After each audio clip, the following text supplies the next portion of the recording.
साथियों नमस्कार।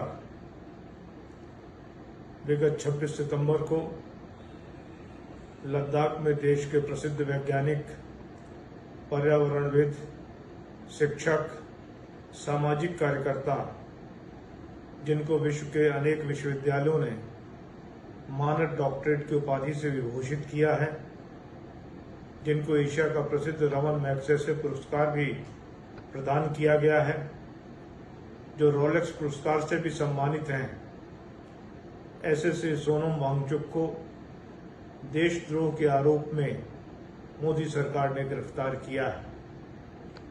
सोनम वांगचुक विगत 2 सालों से लद्दाख के लोगों के साथ मिलकर लद्दाख के हकों की लड़ाई लड़ रहे थे। सोनम वांगचुक कोई नई मांग नहीं रख रहे थे। विगत चुनाव में जो भारतीय जनता पार्टी ने लद्दाख के लोगों से वायदा किया था कि हम लद्दाख को पूर्ण राज्य का दर्जा देंगे, लद्दाख के लोगों को अपनी सरकार चुनने का अधिकार देंगे, लद्दाख में जो 70 से 80% इंडिजिनियस ट्राइब है, उनके हितों के संरक्षण के लिए लद्दाख को हम 6वीं अनुसूची में शामिल करेंगे। यही वायदा वो आंदोलन के माध्यम से भारतीय जनता पार्टी की सरकार को स्मरण दिला रहे थे, मोदी जी को स्मरण दिला रहे थे। उनका आंदोलन विशुद्ध गांधीवादी तरीकों पर आधारित था। वे पदयात्राएं करते थे, वे उपवास करते थे, वो सभाएं करते थे और उन्होंने गांधीवादी तरीके से पूरे लद्दाख में एक जागरण का अभियान संचालित किया था। आज लद्दाख की जनता की वे आवाज बन चुके थे।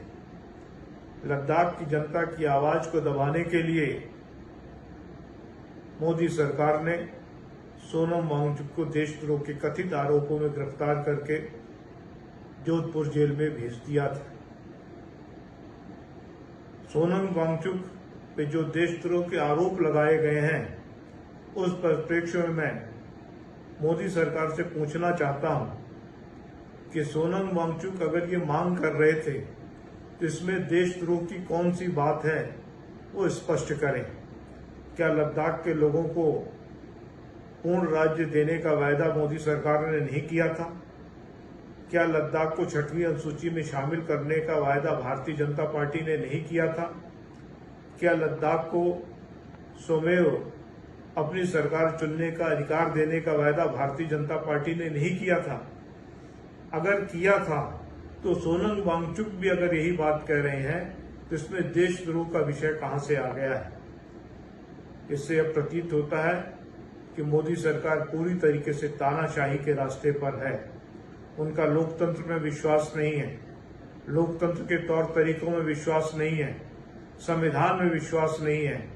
जो भी मोदी जी, मोदी सरकार भारतीय जनता पार्टी से विमति रखता है, जो उनका विरोध करता है, वो उनकी नजरों में देशद्रोही है और इसी के तहत उन्होंने सोनम वांगचुक को भी गिरफ्तार कर लिया है। आज देश में ऐसे जागरूक नागरिक जो भारत के लोकतंत्र में विश्वास करते हैं, भारत के संविधान में विश्वास करते हैं, भारतीयों के लोकतांत्रिक अधिकारों में विश्वास करते हैं, उनको आगे आने की आवश्यकता है। सोनम वांगचुक का साथ देने की आवश्यकता है। सोनम वांगचुक के साथ खड़े होकर उनकी आवाज में आवाज मिलाने की आवश्यकता है और ये साथ केवल सोशल मीडिया तक सीमित नहीं रहना चाहिए, ये साथ जमीन पर भी दिखना चाहिए। मैं भारत के सभी लोगों से अपील करता हूं कि सोनम वांगचुक को सहयोग करें, सोनम वांगचुक के साथ खड़े हों, लद्दाख के लोगों के साथ खड़े हों, जिससे कि भारत में लोकतंत्र की रक्षा हो सके, संविधान की रक्षा हो सके, लद्दाख के लोगों को पूर्ण राज्य का दर्जा मिल सके, लद्दाख को 6वीं अनुसूची में शामिल किया जा सके और लद्दाख के लोगों के लोकतांत्रिक अधिकारों की सुरक्षा हो सके। बहुत बहुत धन्यवाद।